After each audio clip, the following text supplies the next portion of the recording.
Wednesday, August 17th. Should look this up before I sit down to record, right? I am running to town to do some errands today. I've got to get groceries and such like, and then I want to work on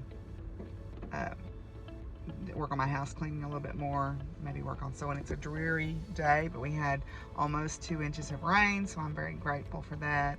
It is supposed to continue raining through mid-afternoon, off and on, so the temperatures have dropped significantly, which is why we had all the storms last night. Yeah, so I am I'm not feeling particularly motivated right now, but anyway, so I'm gonna run to the grocery store and get what I need, and then get on with my day. Well, it's coming another little shower of rain, and I'm actually writing out ideas on paper because that's how I think better, and then I'll go to the computer and start filling them in. But I was thinking about barometers of people, because at the grocery store a while ago, there was this person, and he was dressed in head to toe American flag apparel, which I always felt like that was not great to wear. I mean, I was always raised that you were not supposed to do that with the American flag. You weren't supposed to have it on paper plates and on clothes, and he was wearing this pair of sweatpants with it on, and they were kind of ratty looking, and he was being kind of a jerk. Well, then I had taken my groceries out, and he was out at the same time. He just left his cart in the middle of the parking lot. Now, the American flag apparel has nothing to do with anything. Anybody that leaves their cart without putting it up, I judge them. I also judge people that are rude to wait staff. I used to run around with some people who, every time we would go somewhere to eat, I knew that one of them would just be awful to the wait staff. They'd want everything different. They would never be satisfied with anything, and then they would be really rude to the wait staff. Unless it was a cute guy that she was trying to hit on. And that just made me incredibly uncomfortable. Those are my barometers of people. If you're rude to the wait staff and you don't put your cart up at the grocery store. But anyway, so I'm working on framing out some ideas. But I picked these up today. These are Giordetto Pizzeria style pretzel pieces. They remind me of the old lunchroom pizza flavor, that flavor of that square pizza that you used to fold in half at the lunchroom. That's a good memory. Anyway, I'll check back in with y'all later. Hi, Baxter. What you doing? Did you find the console cabinet? This is an old radio that someone gave me. It had a record player in it too. It didn't work. The wiring was all chewed up because they had stored it in their barn, and I guess the squirrels had gotten to it. So I took the record player out and I cleaned it up and painted it with the intention of making a mini bar. Now, Deborah doesn't drink. That's a key piece here, but I have a lot of vintage glassware. And so what I thought I would do is store my vintage glassware in there. Never got that far, but I've pulled it out, and the backs of the cabinets, or the doors, I was going to put plexiglass, but I never got any cut, so I think I'm going to use part of this fabric I got at Bargains Galore and just glue it to the back to keep the dust down. The other thing is I need to put a bottom in that because it was open. That's where the speaker was at. So I had pulled the speaker out, and it doesn't have a base in it. So I need to fix some kind of a bottom on it so I can store some more glassware in there. So I'm gonna try to figure that out today. Well, look, y'all, I did it. I even put the lights and everything in there. They aren't battery powered as I thought, but what I would love to do is be able to get this working so that it would at least light up. But now I've actually got double the space because I put a base in the bottom of that side, which didn't have one. So now I've got both sides of these that I can store stuff in. And then this is the basket that I got at Bargains Galore. I'm going to sit it here, and this is where I can put my hats and my gloves and all that kind of stuff for wintertime, so that it'll be easy to grab on the way in and out. And this is my little mail basket. I'll put mail in that. And then this is one where I store the strings from my hay bags or my feed bags, because those strings are good. But anyway, so I got all this cleaned up. This is a quilt, little quilted wall hanging that I made my mom years ago. I think I made it in like 1995 for my mom. It's called Fall or Autumn Leaves, and it's just different scrap fabrics that I had. But I made her one. I've got myself one cut out, and I've actually got the top put together. I just don't have the border done, the half square triangle border. And then I glue gunned the fabric in panels in here, so hopefully I can do better about keeping stuff clean now. So yay me. Okay, well, I'm done. I got that. I was still picking around doing a little bit of cleaning. I went out and did my chores and had some supper. I am pooped, but tomorrow I have to go into campus for an eclipse committee meeting tomorrow afternoon. So I'm probably going to go in about 11 and finish up my paperwork for my classes and get everything moved over to Blackboard.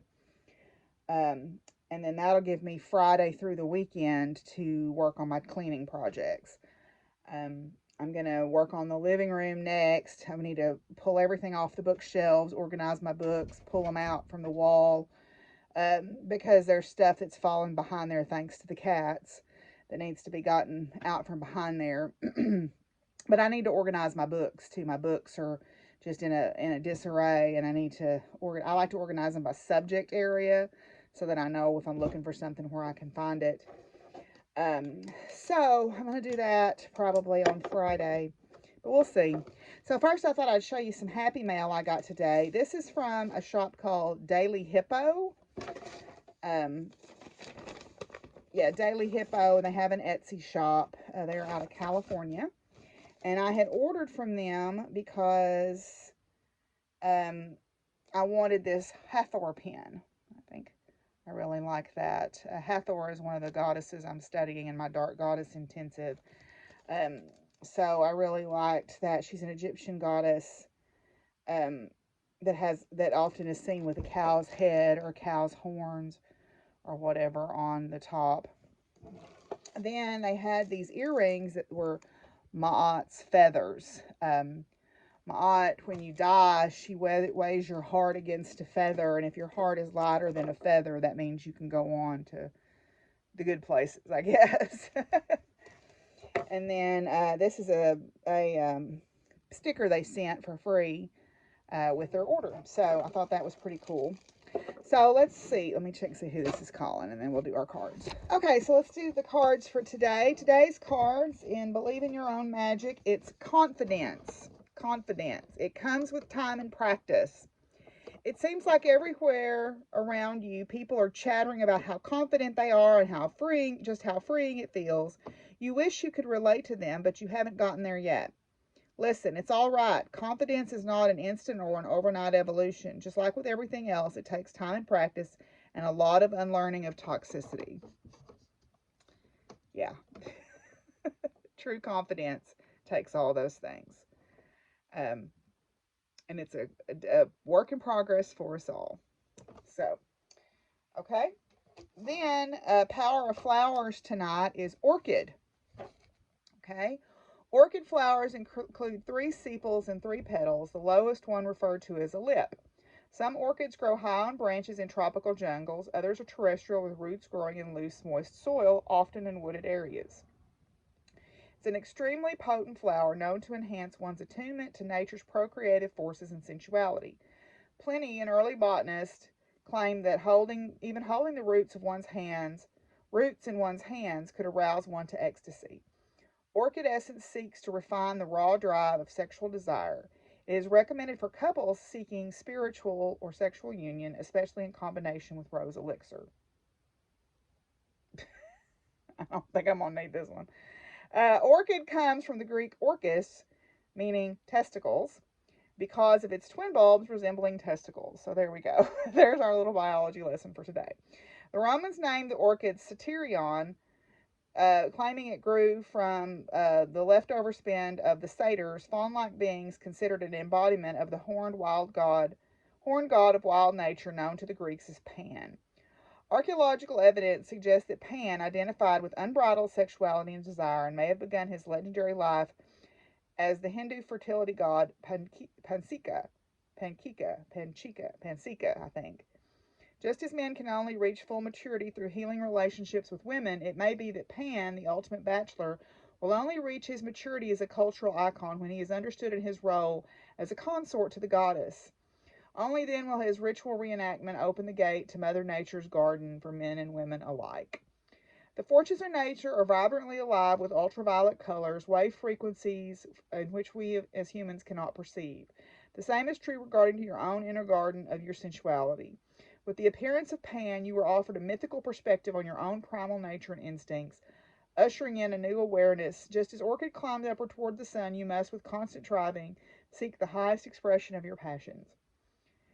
In the ecstasy of nature through the soul of Pan, may the orchid refine the earthly human. Orchid's pure essence awakens the heart. Sexuality and love are never apart. And I suppose that's a healthy way to think about that, because there's a lot of unhealthy habits that you can have around sexuality and what we think is love. So this is a good card to ponder on as we start unlearning all of that. So, alrighty, so that is, I think we'll call it good for today, and I am going to go take a shower and relax. I'm getting pretty close to being done with that changes cowl, so I'm going to try to get that finished this week if I can.